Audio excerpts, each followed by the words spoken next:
ಇದೇ ಭಯ ಮುಂದಕ್ಕೂ ಇರಬೇಕು. ಇರುತ್ತೆ, ಇದ್ದೇ ಇರುತ್ತೆ ಅಲ್ವಾ ರತ್ನಮ್ಮ?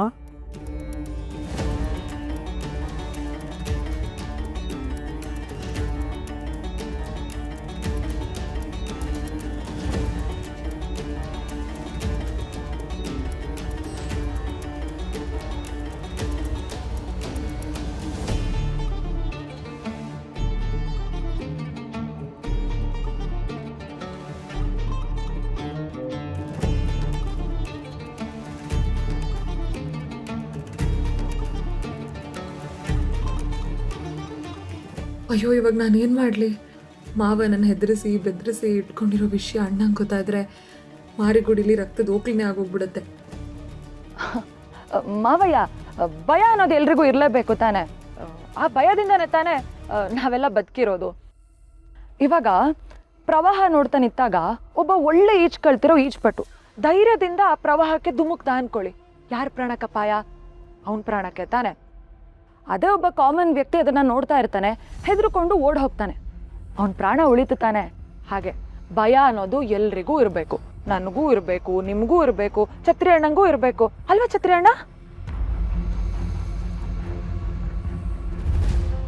ಇದೇನು ವರ್ಷನೇ ಬದಲಾಗೋಯ್ತು?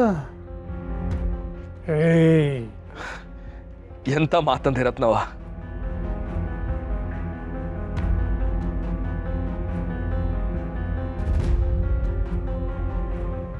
ಶಿವು, ಯಾವಾಗ ಬಂದ್ಯೋ? ನೀವು ರತ್ನಂತವ ಭಯದ ಬಗ್ಗೆ ಮಾತಾಡ್ತಿದ್ರಲ್ಲ, ಅವಾಗಲೇ ಬಂದೆ.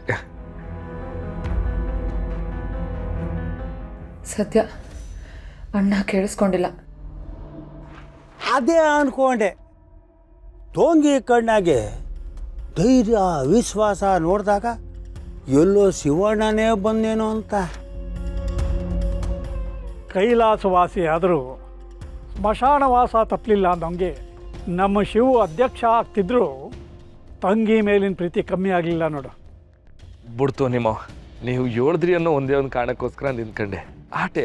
ಆದರೆ ನಮ್ಮ ಜನಗಳು ನಿಮ್ಮ ಮುಂದೆ ನನ್ನನ್ನು ಎತ್ಕೊಳ್ಳೋದು, ಮೆರೆಸೋದು, ಹೊಗಳೋದು ಇವೆಲ್ಲ ಮಾಡಿದಾಗ ನನಗೆ ಹೊಸಿ ಮುರ್ಸಾಯ್ತದ ಮಾವ.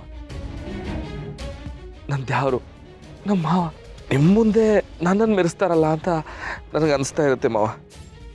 ಒಂದೊಂದು ಸಲ ನಿಮಗೆಲ್ಲಿ ಬೇಜಾರಾಯ್ತಾಯ್ತು ಅಂತಲೂ ಅನಿಸ್ತದ ನನಗೆ. ಆದರೆ ನೀವು ಬೇಜಾರು ಮಾಡ್ಕೊಳ್ಳೋಂಥವ್ರಲ್ಲ, ನೀವು ಹಂಗೆಲ್ಲ ತಿಳ್ಕೊಳ್ಳೋರು ಅಲ್ಲ ಅಂತ ಒಳ್ಳೆ ಮನಸ್ಸು ನಿಮ್ಮದು. ಆದ್ರೂ ಇದೆಲ್ಲ ಆಯ್ತಾ ನನ್ನ ಮನ್ಸಿಗೆ ಹೊಸಿ ಸಂಟ ಆಯ್ತೈತೆ ಮಾವ. ನನಗೆ ಗೊತ್ತೈತೆ ನಿಮ್ಮ ಮನಸ್ಸಾಗೆ ಯಾವ ಕೆಟ್ಟ ರೀತಿಯಲ್ಲೂ ಯೋಚನೆ ಮಾಡಲ್ಲ ಅಂತ ನಂಗೆ ಗೊತ್ತೈತೆ. ನನ್ನ ಮನಸ್ಸಿನ ಸಮಾಧಾನಕ್ಕೋಸ್ಕರ ನಾನು ಕ್ಷಮೆ ಕೇಳ್ತೀನಿ. ಹಂಗೆ ಬಂದಿಲ್ಲ, ಬರ್ತಾ ನಮ್ಮ ಮಕ್ಕಳವನ ಗುಡಿಗೆ ಹೋಗಿ ನಿಮಗೋಸ್ಕರ ಪೂಜೆ ಮಾಡಿಕೊಂಡು ಪ್ರಸಾದನ ತಕ್ಕ ಬಂದೀವಿ. ತಗೊಳ್ಳಿ ಮಾವ. ಮಾವ ನಂಗೆ ಕ್ಷಮಿಸ್ಬಿಡಿ ಮಾವ, ನಂಗೆ ಕ್ಷಮಿಸ್ಬಿಡಿ.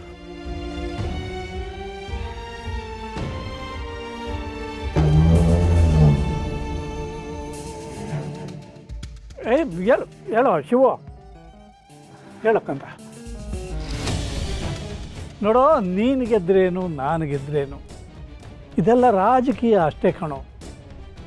ಆದರೆ ಇದರಿಂದ ನಮ್ಮ ಸಂಬಂಧ ಹಾಳಾಗಬಾರ್ದು. ನಿನ್ನ ಬಗ್ಗೆ ನನಗೆ ಹೆಮ್ಮೆ ಇದೆ ಕಣೋ ಶಿವು, ಹೆಮ್ಮೆ. ಮಾವ, ನಾನು ಸುಮ್ಕೆ ನಾಮಪತ್ರ ವಾಪಸ್ ತಗೊಂಡ್ಬಿಟ್ಟಿದ್ರೆ ಈಟೆಲ್ಲ ಆಯ್ತಾನೆ ಇರಲಿಲ್ಲ. ಈಗೇನು ಮಾಡೋದು, ಸಮಯನೂ ಮೀರ್ಬಿಟ್ಟೈತಿ. ಅಯ್ಯೋ, ನಿನ್ನ ಹೇಳಲಿಲ್ವೇನೋ ನಾನು, ನೊಂದ್ಕೋಬೇಡ ನೀನು ಅಂತ. ನನ್ನ ಸೊಸೆನೇ ನನ್ನ ಪರವಾಗಿ ಪ್ರಚಾರ ಮಾಡ್ತಿದ್ದಾಳೆ ಇನ್ಮೇಲೆ ನಾನು ಗೆದ್ದಂಗೆ ಅಲ್ವೇನೋ.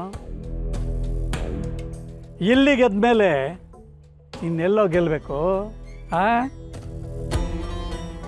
ದಿಟ್ಟಾದಣಿ, ಓನ್ ಗಂಡಸು ಮೊದಲು ಅವನ ಮನೆ ಗೆಲ್ಲಬೇಕು, ಆಮ್ಯಾಕೆ ಅವನು ಜಗತ್ತೇ ಗೆದ್ದಂಗೆ. 100ಕ್ಕೆ 100 ಸತ್ಯವಾದ ಮಾತು ಹೇಳಿದೆ ನೋಡು ಛತ್ರಿ ಅಣ್ಣ. ಮಾವ, ಇವಾಗ ಹೊಸಿ ನನ್ನ ಮನಸ್ಸಿಗೆ ಸಮಾಧಾನ ಆಯಿತು. ಮಾವ, ಮತ್ತೆ ಸಿಗ್ತೀನಿ ನಾನು. ರತ್ನವ, ಹೊಸಿ ಬತ್ತೀಯ, ಮಾತಾಡಬೇಕು.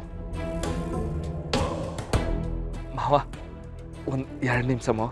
ಅಯ್ಯೋ, ನಿಮ್ಮನೆ ಕರುನ ನಿಮ್ಮನೆ ಹಸು ಕರಿತಿರ್ಬೇಕಾದ್ರೆ ನಾನು ಯಾಕಪ್ಪ ಬೇಜಾರಾಗಲಿ? ಕರ್ಕೊಂಡೋಗು. ಸರಿ ಕಣ್ವಾ.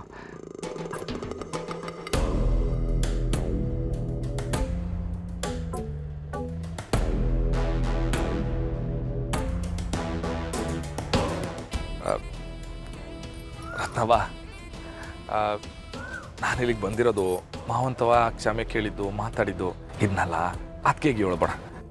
ಅವಳಿಗೇನ ಗೊತ್ತಾಗ್ಬಿಟ್ರೆ ಹುಲಿ ಥರ ಎಗರ್ಕೊಂಬಂದು ನನ್ನ ಕೂತ್ಗೆ ಹಿಡ್ಕೊಂಡ್ಬಿಡ್ತಾಳೆ. ಯಾಕಣ್ಣ ಅದಕ್ಕೆ ಅಂದ್ರೆ ಅಷ್ಟೊಂದು ಭಯ ನನಗೆ? ಏನು ನಡ್ಕ ಕಣವ ನನಗೆ ನಡ್ಕ. ಎಲ್ಲ ಬರೀ ನಾಟಕ. ನೀನು ಈ ಥರ ಹೆದರ್ಕೊಂಡಿರೋ ಥರ ನಾಟಕ ಮಾಡಿದರೆ ಅದಕ್ಕೆ ಖುಷಿ ಆಗುತ್ತೆ ಅಂತನಾ? ನೀವು ಗಂಡಸರು ಈ ಥರ ನಾಟಕ ಮಾಡೋದು ಹೆಣ್ಮಕ್ಳಿಗೆ ಗೊತ್ತಾಗುತ್ತೆ, ಆದರೂ ಒಂಥರ ಖುಷಿನೇ ಆಗುತ್ತೆ. ಅದಕ್ಕೆಗೂ ಹಾಗೆ ಅನ್ಸುತ್ತಲ್ಲ? ಅದೆಲ್ಲ ನಂಗೆ ಗೊತ್ತಾಗಿಲ್ಲ ಕಣವ. ಆದರೆ ಹೇಳಕ್ ಹೋಗ್ಬೇಡ ಆಟೆ. ಹುಷಾರು, ಫೋನ್ ಮಾಡು.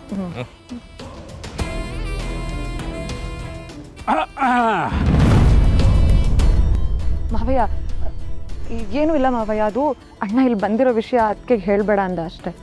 ಭಯ ನಿನಗೆ ಮಾತ್ರ ಇಲ್ಲ, ನಿಮ್ಮ ಅಣ್ಣನಿಗೂ ಇದೆ. ಅದು ನನಗೆ ಒಳ್ಳೆಯದೇ. ಪ್ರಚಾರ ಮುಗಿಸಿನೇ ಮನೆಗೆ ಬಾ, ಆಯಿತಾ?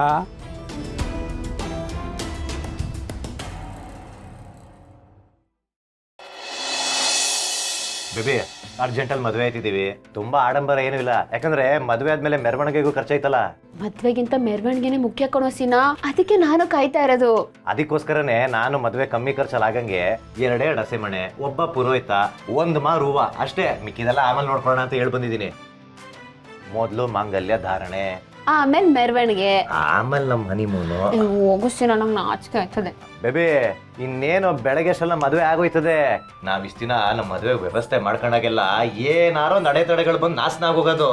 ಆದ್ರೆ ಈಗ ಯಾವ ನನ್ನ ಮಗನೂ ಬಂದು ತಡೆಯಕ್ಕಾಗಲ್ಲ. ನಾನಂತೂ ಸಖತ್ತಾಗಿ ರೆಡಿ ಆಗಿರ್ತೀನಿ ಸೀನಾ, ನೀನು ಕೂಡ ಸೂಪರ್ ಆಗಿ ರೆಡಿ ಆಗ್ಬೇಕು ಆಯ್ತಾ? ಆಗಣ ಬೇಬಿ. ನೋಡಿ ಮಾರಿಗುಡಿಲಿರೋ ಜನರೆಲ್ಲ ಹೊಟ್ಟೆ ಹೊರ್ಕೋಬೇಕು ನನ್ನ ಮಕ್ಕಳು. ಊರಲ್ಲಿರೋರೆಲ್ಲ ಉರ್ಕೊಂತಾರೋ ಇಲ್ವೋ ಗೊತ್ತಿಲ್ಲ ಸೀನಾ, ಆದ್ರೆ ನಮ್ಮ ಉರ್ಸ್ತವ್ರು ಚೆನ್ನಾಗಿ ಉರ್ಕೋಬೇಕು. ನಾನಂತೂ ಫೋಟೋಸ್ ತೆಗ್ಸಿ ಸ್ಟೇಟಸ್ ಅಲ್ಲಿ ಹಾಕಿ ಉರ್ಸ್ತಾನೆ ಇರ್ತೀನಿ. ಅವಾಗ ಗೊತ್ತಾಗುತ್ತೆ ನಿಮ್ಮ ಅಪ್ಪನ್ಗೂ, ಆ ಮೂಟೆಗೂ, ಶಿವಣ್ಣಂಗೂ, ಪಾರುಗೂ. ಯಾರು ಹೆಂಗಾರ ಹಾಳಾಗೋಗ್ಲಿ ಬೇಬಿ, ನಾವು ಚೆನ್ನಾಗಿರ್ಬೇಕು ಅಷ್ಟೇ. ಅಲ್ಲ, ಮಾತೆತ್ತರೆ ಸಾಕು. ಆ ಪಿಂಕಿ ನಿನ್ ಜೊತೆಗೆ ಬಂದಿರೋದು ಆಸ್ತಿಗೋಸ್ಕರ ಅಂತ ಎಲ್ಲಾ ಕಡೆ ಹೇಳ್ಕೊಂಡು ಸಾಯ್ತಾವ್ರೆ. ನಾಳೆ ಮದುವೆ ಆಗ್ಲಿ, ನಿನ್ ಪ್ರೀತಿ ಅಂತ ಪ್ಯೂರ್ ಗೋಲ್ಡ್ ಅಂತ ಆಮೇಲೆ ಅವ್ರಿಗೆಲ್ಲ ತೋರಿಸ್ತೀನಿ. I love you Seena. I love you ಬೇಜಾನ್ ಬೇಬಿ. ಇನ್ ಕೆಲವೇ ಗಂಟೆಗಳಷ್ಟೇ ನಮ್ಮ ಮದುವೆ ಆಯ್ತದೆ. ಅದಾದ್ಮೇಲೆ ಅಲ್ಲಿ ಮತದಾನ ಆಯ್ತದೆ. ಅದಾದ್ಮೇಲೆ ಅಲ್ಲಿ ಶಿವಣ್ಣ ಸೋಲ್ತಾನೆ. ಆಹಾ, ಇದೆಲ್ಲ ನೆನ್ಸ್ಕೊತಾ ಇದ್ರೆ ಎಂತ ಮಜಾ, ಎಂತ ಆನಂದ. ಬರೀ ಆನಂದ ಅಲ್ಲ ಸೀನಾ, ನಮ್ ಶತ್ರುಗಳಿಗೆ ಡಬಲ್ ಶಾಕ್ ಕೊಡ್ತೀವಲ್ವಾ, ಅದಕ್ಕೆ ಇದು ಪರಮಾನಂದ.